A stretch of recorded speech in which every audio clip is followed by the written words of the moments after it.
দাদা আমাকে দেখে কি মনে হচ্ছে আমি চাকরি করি?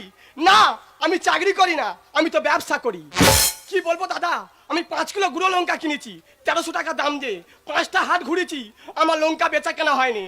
আজকে তমলুক বাজারে আইছি, এ লঙ্কা সেল করে তবে বাড়ির দিকে যাব। যদি না সেল হয় এ লঙ্কা পুকুরে ফেলে দিয়ে কলকাতায় কাজে চলে যাব।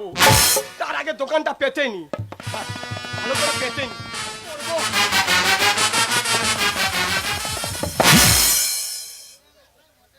কাকা একটা কথা জিজ্ঞেস করবো, বলবে? কি হয়েছে বলো? এখানে গরুর ডাক্তার কোথায় বসে জানো? কেন, কি হবে? বড় বিপদে আছি। কি বিপদ? লোকের গোজমুড়ো হয়ে গেছে, আমার এখন চাষ হয় না।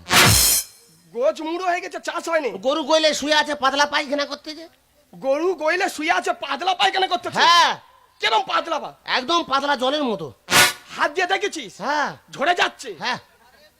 দাদা এই সুযোগ, কাজে জিজ্ঞেস করি কে এই বলবে, সবে খুঁজে পাই না। মাল টাকা, ওর কাছ থেকে টাকা আমি আদায় করব। এ ভাই এদিকে আয়, এদিকে আয়। কি কাকা? তুই আমার চিনতে পারিনি? না। আই অ্যাম টিপে ধর। এই কি টিপতেছিস রে? এই গোলা টিপতেছিস কেন? তুমি বললে টিপে ধর। এই আমার নাম টিপে ধর, ডাক্তার টিপে ধর।